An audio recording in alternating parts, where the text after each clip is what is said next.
ಚಿತ್ರದುರ್ಗದ ಜಿಲ್ಲಾ ಉಸ್ತುವಾರಿ ಸಚಿವ ಡಿ ಸುಧಾಕರ್ ವಿಧಿವಶರಾಗಿದ್ದಾರೆ. ಅನಾರೋಗ್ಯದಿಂದ ಬಳಲುತ್ತಿದ್ದ ಸಚಿವ ಸುಧಾಕರ್ ಚಿಕಿತ್ಸೆ ಫಲಿಸದೆ ಇಂದು ಸಾವನ್ನಪ್ಪಿದ್ದಾರೆ. ಕಿಮ್ಸ್ ಆಸ್ಪತ್ರೆಯಲ್ಲಿ ಕಳೆದ ಕೆಲವು ದಿನಗಳಿಂದ ಡಿ ಸುಧಾಕರ್ಗೆ ಚಿಕಿತ್ಸೆಯನ್ನು ನೀಡಲಾಗುತ್ತಿತ್ತು. ಲಂಗ್ಸ್ ಇನ್ಫೆಕ್ಷನ್ನಿಂದ ಬಳಲುತ್ತಿದ್ದ ಸುಧಾಕರ್ಗೆ ಚಿಕಿತ್ಸೆ ನೀಡಲಾಗ್ತಾ ಇತ್ತಾದರೂ ಕೂಡ ಚಿಕಿತ್ಸೆ ಫಲಿಸದೆ ಇಂದು ಸಾವನ್ನಪ್ಪಿದ್ದಾರೆ.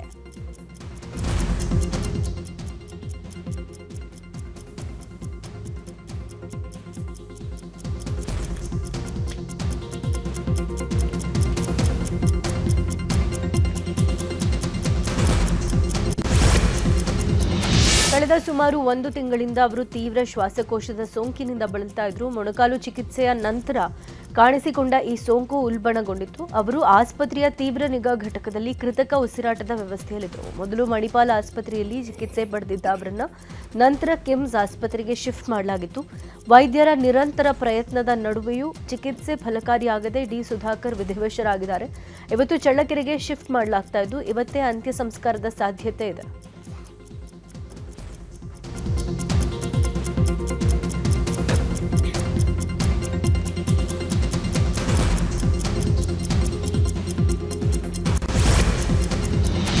ಇತ್ತೀಚೆಗಷ್ಟೇ ಸಿಎಂ ಸಿದ್ದರಾಮಯ್ಯ ಸೇರಿ ಅನೇಕ ನಾಯಕರು ಸುಧಾಕರ್ ಅವರನ್ನ ಭೇಟಿಯಾಗಿ ಆರೋಗ್ಯವನ್ನು ವಿಚಾರಿಸಿದ್ದು. ಬೆಂಗಳೂರಿನ ಕಿಮ್ಸ್ ಆಸ್ಪತ್ರೆಗೆ ಭೇಟಿ ನೀಡಿದ್ದ CM Siddaramaiah, DCM DK Shivakumar, ಸಚಿವ ಕೃಷ್ಣ ಬೈರೇಗೌಡ ಸೇರಿದಂತೆ ಹಲವು ನಾಯಕರು ಡಿ ಸುಧಾಕರ್ ಅವರನ್ನ ಭೇಟಿಯಾಗಿ ಆರೋಗ್ಯದ ಬಗ್ಗೆ ವಿಚಾರಿಸಿದರು. ಕೊನೆಗೂ ದೀರ್ಘಕಾಲದ ಹೋರಾಟ ಅಂತ್ಯವಾಗಿದ್ದು ಇಂದು ಬೆಳಗಿನ ಜಾವ 3:15 ಸುಮಾರಿಗೆ ವಿಧಿವಶರಾಗಿದ್ದಾರೆ.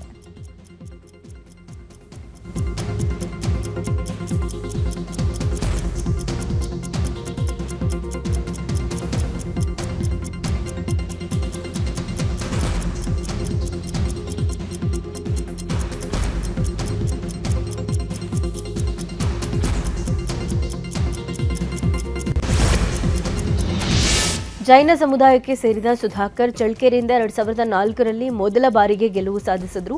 ಚಳ್ಳಕೆರೆ ಸಾಮಾನ್ಯ ಕ್ಷೇತ್ರದಿಂದ ಕಾಂಗ್ರೆಸ್ನಿಂದ ಸ್ಪರ್ಧಿಸಿ ಸುಧಾಕರ್ ಗೆದ್ದಿದ್ರು. ಇನ್ನು 2008ರಲ್ಲಿ ಹಿರಿಯೂರಿನಿಂದ ಪಕ್ಷೇತರ ಅಭ್ಯರ್ಥಿಯಾಗಿ ಗೆಲುವು ಸಾಧಿಸಿದ್ರು. ಬಿಎಸ್ವೈ ಸಂಪುಟದಲ್ಲಿ ಡಿ ಸುಧಾಕರ್ ಸಚಿವರಾಗಿಯೂ ಸೇವೆ ಸಲ್ಲಿಸಿದ್ದಾರೆ. 2008ರಿಂದ 2009ರವರೆಗೆ ಸಮಾಜ ಕಲ್ಯಾಣ ಸಚಿವರಾಗಿ ಸೇವೆ ಸಲ್ಲಿಸಿದ ಸುಧಾಕರ್ ಅನೇಕ ಬದಲಾವಣೆಗಳನ್ನು ತಂದಿದ್ರು. ಸುಧಾಕರ್ ನಿಧನಕ್ಕೆ ಅನೇಕ ನಾಯಕರು ಕಂಬನಿ ಮಿಡಿದಿದ್ದಾರೆ. ಜೈನ ಸಮುದಾಯಕ್ಕೆ ಸೇರಿದಂತ ಸುಧಾಕರ್ ಚಳ್ಳಕೆರೆಯಿಂದ 2004ರಲ್ಲಿ ಮೊದಲ ಬಾರಿಗೆ ಗೆಲುವನ್ನು ಸಾಧಿಸಿರ್ತಾರೆ. ಚಳ್ಳಕೆರೆ ಸಾಮಾನ್ಯ ಕ್ಷೇತ್ರದಿಂದ ಕಾಂಗ್ರೆಸ್ನಿಂದ ಸ್ಪರ್ಧೆ ಮಾಡಿ ಸುಧಾಕರ್ ಗೆದ್ದಿದ್ರು. ಇನ್ನು 2008ರಲ್ಲಿ ಹಿರಿಯೂರಿನಿಂದ ಪಕ್ಷೇತರ ಅಭ್ಯರ್ಥಿಯಾಗಿ ಗೆಲುವನ್ನು ಸಾಧಿಸಿದ್ರು. ಇನ್ನು ಬಿಎಸ್ವೈ ಸಂಪುಟದಲ್ಲಿ ಡಿ ಸುಧಾಕರ್ ಸಚಿವರಾಗಿಯೂ ಸೇವೆ ಸಲ್ಲಿಸಿದ್ದಾರೆ. 2008ರಿಂದ 2009ರವರೆಗೆ ಸಮಾಜ ಕಲ್ಯಾಣ ಸಚಿವರಾಗಿ ಸೇವೆ ಸಲ್ಲಿಸಿದ್ದ ಸುಧಾಕರ್ ಅನೇಕ ಬದಲಾವಣೆಗಳನ್ನು ತಂದಿದ್ರು. ಸುಧಾಕರ್ ನಿಧನಕ್ಕೆ ಅನೇಕ ನಾಯಕರು ಕಂಬನಿ ಮಿಡಿದಿದ್ದಾರೆ. ಡಿ ಸುಧಾಕರ್ ರಾಜಕೀಯ ಹಾದಿ ಸುಗಮವಾಗಿರಲಿಲ್ಲ. 2013ರಲ್ಲಿ ಕಾಂಗ್ರೆಸ್ ಶಾಸಕರಾಗಿ ಆಯ್ಕೆಯಾಗಿದ್ದ ಸುಧಾಕರ್ ಆ ಬಳಿಕ ಸಿದ್ದರಾಮಯ್ಯ ಸರ್ಕಾರದಲ್ಲಿ ನಿಗಮ ಮಂಡಳಿಯ ಅಧ್ಯಕ್ಷ ಸ್ಥಾನವನ್ನು ಅಲಂಕರಿಸಿದ್ರು. ಆದರೆ 2018ರಲ್ಲಿ ನಡೆದ ಚುನಾವಣೆಯಲ್ಲಿ ಪೂರ್ಣಿಮಾ ಶ್ರೀನಿವಾಸ್ ವಿರುದ್ಧ ಸುಧಾಕರ್ ಸೋಲನ್ನು ಅನುಭವಿಸಿದ್ರು. ಆ ಬಳಿಕ 2023ರಲ್ಲಿ ಛಲಬಿಡದ ತ್ರಿವಿಕ್ರಮನಂತೆ ಪೂರ್ಣಿಮಾ ಶ್ರೀನಿವಾಸ್ ವಿರುದ್ಧವೇ ಗೆದ್ದು ಬೀಗಿದ್ರು. 2023ರಲ್ಲಿ ಸಿದ್ದರಾಮಯ್ಯ ಸರ್ಕಾರದಲ್ಲಿ ಡಿ ಸುಧಾಕರ್ಗೆ ಸಚಿವ ಸ್ಥಾನ ಲಭಿಸಿತ್ತು. ಯೋಜನೆ ಮತ್ತು ಸಾಂಖ್ಯಿಕ ಇಲಾಖೆಯ ಸಚಿವರಾಗಿ ಡಿ ಸುಧಾಕರ್ ಕಾರ್ಯನಿರ್ವಹಿಸ್ತಾ ಇದ್ದು ಪ್ರಸ್ತುತ ಚಿತ್ರದುರ್ಗ ಜಿಲ್ಲಾ ಉಸ್ತುವಾರಿ ಸಚಿವರಾಗಿಯೂ ಕೂಡ ಸೇವೆಯನ್ನು ಸಲ್ಲಿಸುತ್ತಿದ್ರು. ಇನ್ನು ಡಿಸಿಎಂ ಡಿಕೆ ಶಿವಕುಮಾರ್ ಜೊತೆಯೂ ಸುಧಾಕರ್ ನಿಕಟ ಸಂಬಂಧ ಹೊಂದಿದ್ದು ಮತ್ತು ಸಾಂಖ್ಯಿಕ ಇಲಾಖೆಯ ಸಚಿವರಾಗಿ ಸೇವೆಯನ್ನು ಸಲ್ಲಿಸುತ್ತಿದ್ರು. ಡಿ ಸುಧಾಕರ್ ಅವರ ತಂದೆ ಮೂಲತಃ ಉದ್ಯಮಿ ಆಗಿದ್ರು. ತಂದೆ ದಶರಥಯ್ಯ ಜೊತೆ ಡಿಸ್ಟಿಲರಿ ಆರಂಭಿಸಿದ್ದ ಸುಧಾಕರ್ ಅಬಕಾರಿ ಗುತ್ತಿಗೆ ಪಡೆದು ದೊಡ್ಡ ಮಟ್ಟದಲ್ಲಿ ವ್ಯವಹಾರ ಆರಂಭ ಮಾಡಿದ್ರು. ಅಬಕಾರಿ ಕಾಂಟ್ರಾಕ್ಟ್ನಲ್ಲಿ ಮುಗಿಲೆತ್ತರಕ್ಕೆ ಬೆಳೆದು ರಾಜಕೀಯಕ್ಕೆ ಹೆಜ್ಜೆ ಇಟ್ಟಿದ್ರು. ನಂತರ ಇವರು ರಿಯಲ್ ಎಸ್ಟೇಟ್ ಉದ್ಯಮಕ್ಕೂ ಕಾಲಿಟ್ಟಿದ್ರು. ನೆಲಮಂಗಲ, ಬೆಂಗಳೂರು ನಗರದಲ್ಲಿ ರಿಯಲ್ ಎಸ್ಟೇಟ್ ಉದ್ಯಮ ನಡೆಸ್ತಾ ಇದ್ದ ಸುಧಾಕರ್ ಉದ್ಯಮ ಕ್ಷೇತ್ರದಲ್ಲೂ ಯಶಸ್ವಿಯಾಗಿದ್ರು. ಚಳ್ಳಕೆರೆ ನಗರದಲ್ಲಿ 2 ಆಯಿಲ್ ಮಿಲ್ ಹೊಂದಿರೋ ಸುಧಾಕರ್ ಸ್ವಾಮಿ ವಿವೇಕಾನಂದ ವಿದ್ಯಾಸಂಸ್ಥೆಯನ್ನ ಕಟ್ಟಿ ಸಾವಿರಾರು ವಿದ್ಯಾರ್ಥಿಗಳಿಗೆ ಅಕ್ಷರ ನೆರವನ್ನು ಕೊಟ್ಟಿದ್ದಾರೆ. ಡಿ ಸುಧಾಕರ್ ತಂದೆ ಮೂಲತಃ ಉದ್ಯಮಿ. ತಂದೆ ದಶರಥಯ್ಯ ಜೊತೆ ಡಿಸ್ಟಿಲರಿ ಆರಂಭಿಸಿರ್ತಾರೆ ಮೊದಲಿಗೆ ಸುಧಾಕರ್. ಅಬಕಾರಿ ಗುತ್ತಿಗೆ ಪಡೆದು ದೊಡ್ಡ ಮಟ್ಟದಲ್ಲಿ ವ್ಯವಹಾರವನ್ನು ನಡೆಸ್ತಾ ಇರ್ತಾರೆ. ಅಬಕಾರಿ ಕಾಂಟ್ರಾಕ್ಟ್ನಲ್ಲಿ ಮುಗಿಲೆತ್ತರಕ್ಕೆ ಬೆಳೆದು ನಂತರ ರಾಜಕೀಯಕ್ಕೆ ಎಂಟ್ರಿ ಕೊಟ್ಟಿರ್ತಾರೆ. ನಂತರ ಇವರು ರಿಯಲ್ ಎಸ್ಟೇಟ್ ಉದ್ಯಮಕ್ಕೆ ಕಾಲಿಡ್ತಾರೆ. ನೆಲಮಂಗಲ ಹಾಗೂ ಬೆಂಗಳೂರು ನಗರದಲ್ಲಿ ರಿಯಲ್ ಎಸ್ಟೇಟ್ ಉದ್ಯಮವನ್ನು ನಡೆಸ್ತಾ ಇರ್ತಾರೆ. ಆ ಕ್ಷೇತ್ರದಲ್ಲೂ ಯಶಸ್ವಿಯಾಗಿರ್ತಾರೆ. ಚಳ್ಳಕೆರೆ ನಗರದಲ್ಲಿ 2 ಆಯಿಲ್ ಮಿಲ್ ಹೊಂದಿದ್ದಾರೆ. ಸ್ವಾಮಿ ವಿವೇಕಾನಂದ ವಿದ್ಯಾಸಂಸ್ಥೆ ಕಟ್ಟಿ ಸಾವಿರಾರು ವಿದ್ಯಾರ್ಥಿಗಳಿಗೆ ಅಕ್ಷರ ನೆರವನ್ನು ಕೊಟ್ಟಿದ್ದಾರೆ. ಪ್ರಧಾನಿ ನರೇಂದ್ರ ಮೋದಿ ಇಂದು ಬೆಂಗಳೂರಿಗೆ ಆಗಮಿಸ್ತಾ ಇದ್ದಾರೆ. ಇವತ್ತು HALನಲ್ಲಿ ನಡೆಯಲಿರುವಂತಹ ಕಾರ್ಯಕ್ರಮದಲ್ಲಿ ಭಾಗಿಯಾಗಲಿದ್ದಾರೆ. ಬೆಳಗ್ಗೆ 9:45ರಿಂದ 10:15ರವರೆಗೆ HAL ಏರ್ಪೋರ್ಟ್ ಮುಂಭಾಗ ಸಾರ್ವಜನಿಕರನ್ನು ಉದ್ದೇಶಿಸಿ ಪ್ರಧಾನಿ ಮೋದಿ ಭಾಷಣ ಮಾಡಲಿದ್ದಾರೆ. ಪಶ್ಚಿಮ ಬಂಗಾಳ, ಅಸ್ಸಾಂ, ಪುದುಚೇರಿ ರಾಜ್ಯಗಳಲ್ಲಿ ಬಿಜೆಪಿ ಸಾಧಿಸಿರುವ ಜಯ ಮತ್ತು ನಾಯಕತ್ವವನ್ನು ಅಭಿನಂದಿಸೋಕೆ ಈ ಕಾರ್ಯಕ್ರಮವನ್ನು ಆಯೋಜನೆ ಮಾಡಲಾಗಿದೆ.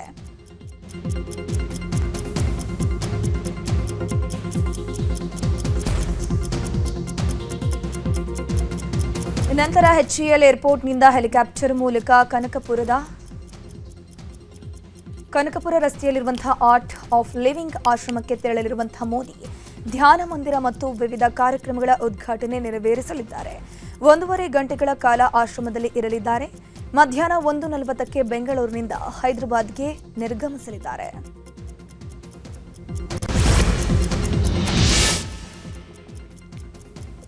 ಇನ್ನು ಬೆಂಗಳೂರಿಗೆ ಪ್ರಧಾನಿ ಮೋದಿ ಭೇಟಿ ಕೊಡ್ತಾ ಇರುವ ಹಿನ್ನೆಲೆ ಓಲ್ಡ್ ಏರ್ಪೋರ್ಟ್ ರಸ್ತೆಯಲ್ಲಿ ಮಾರ್ಗ ಬದಲಾವಣೆ ಮಾಡಲಾಗಿದೆ. ಬೆಳಗ್ಗೆ 10ರಿಂದ ಮಧ್ಯಾಹ್ನ 3 ಗಂಟೆಯವರೆಗೆ ಹಳೆ ವಿಮಾನ ನಿಲ್ದಾಣ ರಸ್ತೆ, ನೈಸ್ ರಸ್ತೆಯಲ್ಲಿ ಸಂಚಾರ ನಿರ್ಬಂಧಿಸಲಾಗಿದೆ. ಕಾರ್ಯಕ್ರಮದ ಸುತ್ತಮುತ್ತಲಿನ ಸ್ಥಳಗಳಲ್ಲಿನ ಸಂಚಾರ ಮಾರ್ಗಗಳಲ್ಲಿ ಬದಲಾವಣೆ ಮಾಡಲಾಗಿದೆ. HAL ಗೇಟ್ ನಂಬರ್ 30ರ ಮುಂಭಾಗ ಕಾರ್ಯಕ್ರಮ ನಡೆಯಲಿದೆ. ಹೀಗಾಗಿ HAL ವಿಮಾನ ನಿಲ್ದಾಣದ ಎಕ್ಸಿಟ್ ರೋಡ್ನಲ್ಲಿ ಹಳೆ ವಿಮಾನ ನಿಲ್ದಾಣ ರಸ್ತೆಯಿಂದ DGCA ಕಚೇರಿಯವರೆಗೆ ವಾಹನಗಳ ಸಂಚಾರಕ್ಕೆ ನಿರ್ಬಂಧಿಸಲಾಗಿದೆ.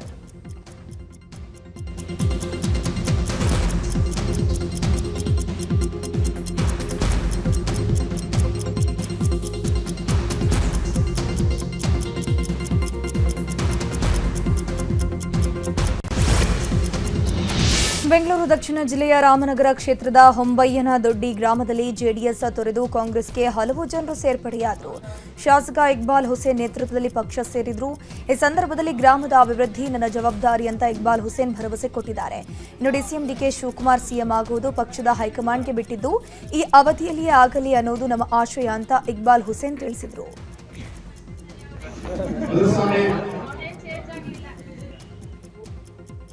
ವರಿಷ್ಠರಿಗೆ ಬಿಟ್ಟಂಥ ವಿಚಾರ, ವರಿಷ್ಠ ತೀರ್ಮಾನ ತಗೋಬೇಕು. ನಾವು ಪದೇ ಪದೇ ಅದ್ರ ಬಗ್ಗೆ ಚರ್ಚೆ ಮಾಡೋದು ಸೂಕ್ತವಾದಂಥ ಅಲ್ಲ ಅಂತ ನಾನು ಅಂದ್ಕೊಂಡಿದ್ದೀನಿ. ನಾವೆಲ್ಲ ಏನೆಲ್ಲ ಮನಸ್ಸು ತುಂಬ ಹೇಳಬೇಕು, ಮನಸಾರೆ ಏನೆಲ್ಲ ಹೇಳಬೇಕೆಲ್ಲ ಹೇಳಿದ್ದೀವಿ. ಇದ್ರ ಮೇಲೆ ವರಿಷ್ಠರು ಅದರ ಬಗ್ಗೆ ತೀರ್ಮಾನ ಮಾಡಿ ಸೂಕ್ತ ಕ್ರಮ ತಗೊಳ್ತಾರೆ ಅನ್ನೋ ಭರವಸೆ ಇದೆ. ಸಮಯ ಒಳ್ಳೆಯದು, ತಗೊಳ್ತಾರೆ ಅಂತ ಭರವಸೆ ಇದೆ. ಇದು ಶೃಂಗೇರಿ ಅಂಚೆ ಮರು ಮತ ಎಣಿಕೆಯಲ್ಲಿ ಬಿಜೆಪಿ ಅಭ್ಯರ್ಥಿ ಜೀವರಾಜ್ಗೆ ಗೆಲುವಾಗಿದ್ದು, ಕಾಂಗ್ರೆಸ್ನ ರಾಜೇಗೌಡರಿಗೆ ಸೋಲಾಗಿದೆ. ಇನ್ನು ಇದೇ ವಿಚಾರವಾಗಿ ಕೊಪ್ಪದ ವೀರಭದ್ರೇಶ್ವರ ಸನ್ನಿಧಿಯಲ್ಲಿ ಆಣೆ ಪ್ರಮಾಣ ನಡೆದಿದೆ. ನಾನು ಯಾರಿಗೂ ಕೆಟ್ಟದಾಗ್ಲಿ ಅಂತ ಬಯಸಿಲ್ಲ, ನನಗೆ ನ್ಯಾಯ ಸಿಗಲಿ ಅಂತ ವೀರಭದ್ರೇಶ್ವರ ಸ್ವಾಮಿಗೆ ರಾಜೇಗೌಡರು ಹಣ್ಣುಕಾಯಿ ಸಮರ್ಪಿಸಿದ್ದಾರೆ. ಇದೀಗ ಇದೇ ಆಣೆ ಪ್ರಮಾಣ ಧರ್ಮಸ್ಥಳ ಮಂಜುನಾಥೇಶ್ವರ ಕ್ಷೇತ್ರವನ್ನು ತಲುಪಿದೆ. ಬಿಜೆಪಿ ಏಜೆಂಟ್ಗಳು ಧರ್ಮಸ್ಥಳ ಯಾತ್ರೆ ಕೈಗೊಂಡಿದ್ದು, ನಾವು ತಪ್ಪು ಮಾಡಿಲ್ಲ ಅಂತ ಬಿಜೆಪಿ ಬೂತ್ ಏಜೆಂಟ್ಗಳು ಪ್ರಮಾಣ ಮಾಡಿದ್ದಾರೆ. ಬೆಂಗಳೂರು ಹೊರವಲಯದ ಆನೇಕಲ್ನಲ್ಲಿ ಮಾವನ ವಿರುದ್ಧ ಅಳಿಯನಿಗೆ ಬೆಂಕಿ ಹಚ್ಚಿದ ಆರೋಪ ಕೇಳಿಬಂದಿದೆ. ಆನೇಕಲ್ ಸಮೀಪದ ಕಾವಲ ಹೊಸಹಳ್ಳಿಯಲ್ಲಿ ಘಟನೆ ನಡೆದಿದೆ. ಪ್ರಕರಣ ಸಂಬಂಧ ಮಾವ ಸಂಪಂಗಿ ಮತ್ತು ಬಾಮೈದ ಮುನೇಶ್ನನ್ನ ಆನೇಕಲ್ ಪೊಲೀಸರು ಬಂಧಿಸಿದ್ದಾರೆ. ತಮಿಳುನಾಡು ಮೂಲದ ನವೀನ್ ಮೃತ ವ್ಯಕ್ತಿ. ಕೌಟುಂಬಿಕ ಕಲಹ ಹಿನ್ನೆಲೆ ನವೀನ್ ಹೆಂಡತಿ ಮಕ್ಕಳೊಂದಿಗೆ ತವರು ಮನೆಗೆ ಸೇರಿದ್ಲು. ಹೆಂಡತಿ ಮಕ್ಕಳನ್ನ ಕರ್ಕೊಂಡು ಹೋಗೋಕೆ ವಾರದ ಹಿಂದೆ ನವೀನ್ ಕಾವಲು ಹೊಸಹಳ್ಳಿಗೆ ಬಂದಿರ್ತಾರೆ. ಈ ವೇಳೆ ಮಗಳು ಮತ್ತು ಮಕ್ಕಳನ್ನ ಕಳುಹಿಸೋಕೆ ಮಾವ ಒಪ್ಪಿರಲಿಲ್ಲ. ಇದರಿಂದ ಆಕ್ರೋಶಗೊಂಡ ನವೀನ್ ತಾನೇ ಬೆಂಕಿ ಹಚ್ಚಿಕೊಂಡು ಆತ್ಮಹತ್ಯೆಗೆ ಯತ್ನಿಸಿದ. ಕೂಡಲೇ ಸ್ಥಳೀಯರ ನೆರವಿನಿಂದ ಪೊಲೀಸರು ಆಸ್ಪತ್ರೆಗೆ ದಾಖಲಿಸಿದರು. ಸಾವಿಗೂ ಮುನ್ನ ನಮ್ಮ ಮಾವ, ಅತ್ತೆ ಹಾಗೂ ಬಾಮೈದ ನನಗೆ ಬೆಂಕಿ ಹಚ್ಚಿದ್ದಾರೆ ಅಂತ ವೈದ್ಯರ ಬಳಿ ನವೀನ್ ಹೇಳ್ಕೊಂಡಿದ್ದಾರಂತೆ. ನವೀನ್ ಹೇಳಿಕೆಯನ್ನು ಆಧರಿಸಿ ಕೊಲೆ ಪ್ರಕರಣ ದಾಖಲಿಸಿರುವ ಪೊಲೀಸರು ಮಾವ ಸಂಪಂಗಿ ಮತ್ತು ಬಾಮೈದ ಮುನೇಶ್ನನ್ನ ಬಂಧಿಸಿದ್ದಾರೆ.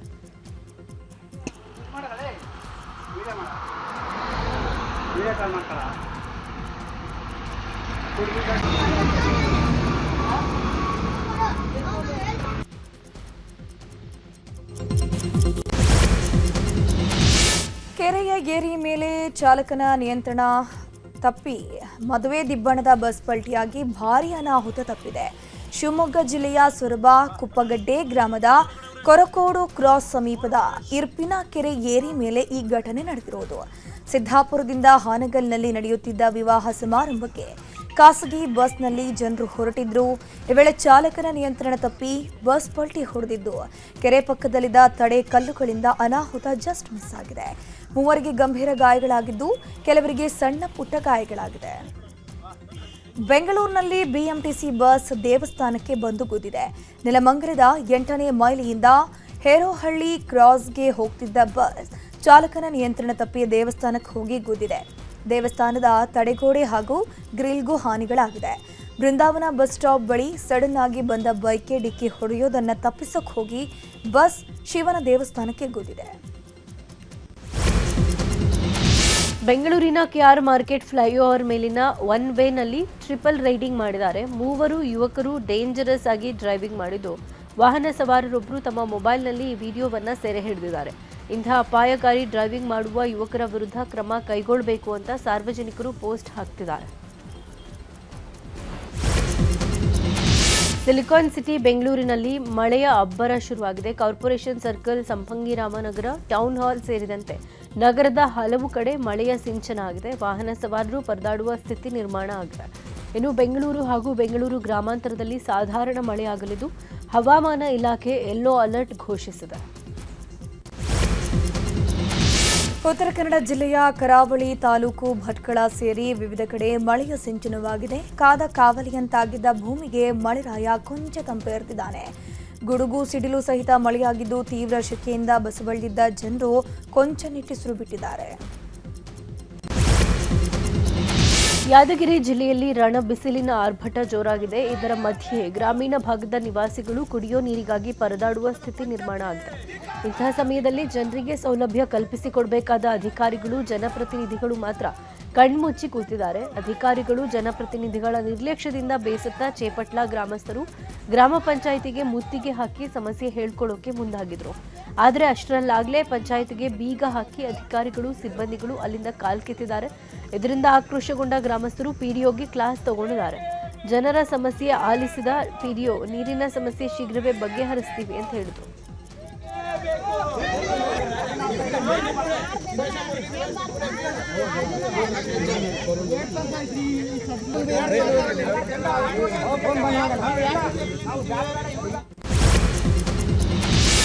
ಚಿರತೆಯೊಂದು ಕೋಳಿಯನ್ನ ಹೊತ್ತೊಯ್ದಿರೋ ಘಟನೆ ಶಿವಮೊಗ್ಗದ ಆಗುಂಬೆ ಸಮೀಪ ನಡೆದಿದೆ. ಹಸಿರುಮನೆ ನಂದನ್ ಅನ್ನೋರ ತೋಟದ ಬಳಿ ಚಿರತೆ ಕಾಣಿಸಿಕೊಂಡಿದ್ದು ಮೊಬೈಲ್ ಕ್ಯಾಮೆರಾದಲ್ಲಿ ದೃಶ್ಯ ಸೆರೆಯಾಗಿದೆ.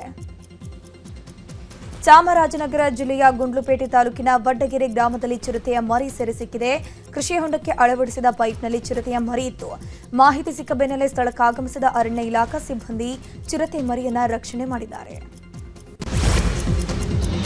ಬಿಸಿಲಿನ ಝಳಕ್ಕೆ ಬೇಸತ್ತ ಮಂಗೊಂದು ಸ್ಟೈಲಿಶ್ ಆಗಿ ಬಾಟಲ್ನಲ್ಲಿ ನೀರು ಕುಡಿಯೋ ದೃಶ್ಯ ವೈರಲ್ ಆಗಿದೆ. ಉತ್ತರ ಕನ್ನಡ ಜಿಲ್ಲೆಯ ಮುಂಡಗೋಡದ ಟಿಬೆಟಿಯನ್ ಕ್ಯಾಂಪ್ನಲ್ಲಿ ಘಟನೆ ನಡೆದಿದೆ. 2 ಕೈ ಬಿಟ್ಟು ಬಾಯಲ್ಲಿ ವಾಟರ್ ಬಾಟಲ್ ಕಚ್ಚಿಕೊಂಡು ನೀರು ಕುಡಿತಾ ಇರೋ ದೃಶ್ಯ ಸ್ಥಳೀಯರ ಮೊಬೈಲ್ನಲ್ಲಿ ಸೆರೆಯಾಗಿದ್ದು ವೈರಲ್ ಆಗಿದೆ. ಕರಡಿಯೊಂದು ಮರ ಹತ್ತುತ್ತಿರುವ ಅಪರೂಪದ ದೃಶ್ಯ ಬಂಡೀಪುರ ಸಫಾರಿ ವಲಯದಲ್ಲಿ ಕಂಡುಬಂದಿದೆ. ಸಫಾರಿಗೆ ತೆರಳಿದ್ದ ಪ್ರವಾಸಿಗರು ಕರಡಿಯೊಂದು ಮರವೇರುತ್ತಿರುವ ದೃಶ್ಯವನ್ನ ತಮ್ಮ ಮೊಬೈಲ್ ಕ್ಯಾಮೆರಾದಲ್ಲಿ ಕ್ಯಾಪ್ಚರ್ ಮಾಡಿದ್ದಾರೆ. ಈ ದೃಶ್ಯ ಸೋಷಿಯಲ್ ಮೀಡಿಯಾದಲ್ಲಿ ವೈರಲ್ ಆಗಿದೆ. ಉತ್ತರ ಕನ್ನಡ ಜಿಲ್ಲೆಯ ಕಾರವಾರ ಹಳಗ ಗ್ರಾಮದ ಶಕ್ತಿಪೀಠ ದುರ್ಗಾದೇವಿ ದೇವಸ್ಥಾನದ ವರ್ಧಂತಿ ಉತ್ಸವ ಅದ್ದೂರಿಯಾಗಿ ನೆರವೇರಿದೆ. ರಾಜ್ಯ ಆಡಳಿತ ಸುಧಾರಣಾ ಆಯೋಗದ ಅಧ್ಯಕ್ಷ ಆರ್.ವಿ. ದೇಶಪಾಂಡೆ ಆಗಮಿಸಿ ಪೂಜೆ ಸಲ್ಲಿಸಿದ್ದಾರೆ.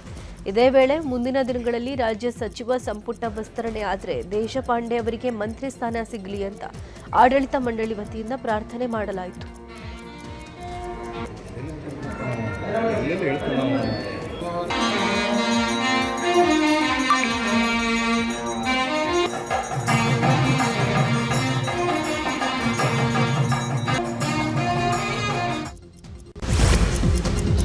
ಕೊಪ್ಪಳ ತಾಲೂಕಿನ ಹುಲಿಗಿಯ ಶ್ರೀ ಹುಲಿಗೆಮ್ಮ ದೇವಿಯ ಜಾತ್ರೆ ಸಂಭ್ರಮ ಆರಂಭವಾಗಿದೆ. ಮೇ 2ರಿಂದಲೇ ಜಾತ್ರೆ ಧಾರ್ಮಿಕ ಕಾರ್ಯಕ್ರಮಗಳು ಆರಂಭವಾಗಿದ್ದು ನಾಳೆ ರಥೋತ್ಸವ ನಡೆಯಲಿದೆ.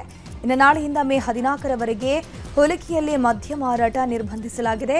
ಜಾತ್ರೆಯಲ್ಲಿ ಪ್ರಾಣಿ ಬಲಿ ಮುತ್ತು ಕಟ್ಟುವುದನ್ನು ಕೂಡ ನಿಷೇಧಿಸಿ ಕೊಪ್ಪಳ ಜಿಲ್ಲಾಧಿಕಾರಿಗಳು ಆದೇಶ ಹೊರಡಿಸಿದ್ದಾರೆ. 15 ದಿನಗಳ ಜಾತ್ರೆಗೆ ಸುಮಾರು 30 ಲಕ್ಷ ಭಕ್ತರು ಆಗಮಿಸುವಂತಹ ನಿರೀಕ್ಷೆ ಕೂಡ ಇದೆ. ಜಾತ್ರೆಯಲ್ಲಿ ಯಾವುದೇ ಗೊಂದಲಗಳು ಆಗದಂತೆ ಜಿಲ್ಲಾಡಳಿತ ಕ್ರಮ ಕೈಗೊಂಡಿದೆ. ಸಕ್ಕರೆ ನಿಯಂತ್ರಣ ಕಾಯ್ದೆಯ ಪರಿಷ್ಕರಣೆಗೆ ಹುಬ್ಬಳ್ಳಿಯಲ್ಲಿ ರಾಜ್ಯ ರೈತ ಸಂಘಟನೆಗಳ ಒಕ್ಕೂಟ ಮನವಿ ಮಾಡಿದೆ. ಕಬ್ಬಿನಿಂದ ಬರೋ ಸಕ್ಕರೆ ಇಳುವರಿ ಪ್ರಮಾಣ ಕನಿಷ್ಠ ಶೇಕಡ 9ಕ್ಕೆ ನಿಗದಿ ಮಾಡಬೇಕು. ಸಕ್ಕರೆ ಜೊತೆ ಉಪ ಉತ್ಪನ್ನಗಳ ಲಾಭ ಪರಿಗಣಿಸಿ FRP ನಿಗದಿ ಮಾಡಬೇಕು. ಕಬ್ಬನ್ನ 12 ತಿಂಗಳ ವಾಯ್ದೆ ಒಳಗಾಗಿ ಕಟಾವು ಮಾಡಬೇಕು. ರೈತರ ಬೇಡಿಕೆ ಪರಿಗಣಿಸಿ ಕಾಯ್ದೆ ಪರಿಷ್ಕರಣೆಗೆ ಒತ್ತಾಯಿಸಿ ಕೇಂದ್ರ ಆಹಾರ ಮತ್ತು ನಾಗರಿಕ ಸರಬರಾಜು ಸಚಿವ ಪ್ರಹ್ಲಾದ್ ಜೋಶಿಗೆ ಹೀಗಂತ ಮನವಿ ಸಲ್ಲಿಸಿದ್ದಾರೆ. ಉಡುಪಿಯ ನಗರಸಭೆ ವ್ಯಾಪ್ತಿಯ 34ನೇ ಶಿರಬೀಡು ವಾರ್ಡ್ನ ಪುಳಿಮಾರು ಸಂಪರ್ಕ ರಸ್ತೆ ಅಪಾಯಕಾರಿಯಾಗಿ ಪರಿಣಮಿಸಿದ್ದು ತಡಬೇಲಿ ನಿರ್ಮಿಸೋಕೆ ಸಾರ್ವಜನಿಕರು ಆಗ್ರಹಿಸಿದ್ದಾರೆ. ಪುಳಿಮಾವು ಜಂಕ್ಷನ್ನಿಂದ ಪ್ರಗತಿ ನಗರ ಹಾಗೂ ಹಳೆ ಸರ್ಕಾರಿ ಬಸ್ ನಿಲ್ದಾಣ ಸಂಪರ್ಕಿಸುವ ಕಿರಿದಾಗಿರುವ ರಸ್ತೆಯ ಅಂಚಿನಲ್ಲಿ ಮಳೆಯ ನೀರು ಹರಿದು ಕಾಲುವೆ ತೆರೆದುಕೊಂಡಿದೆ. ಯಾವುದೇ ರಕ್ಷಣಾತ್ಮಕ ತಡೆಬೇಲಿ ಇಲ್ಲದಿರುವುದು ಅಪಾಯಕ್ಕೆ ಕಾರಣವಾಗಿದೆ. ಕೂಡಲೇ ತಡೆಗೋಡೆಯನ್ನು ನಿರ್ಮಿಸಬೇಕು ಅಂತ ಸ್ಥಳೀಯರು ಆಗ್ರಹಿಸಿದ್ದಾರೆ.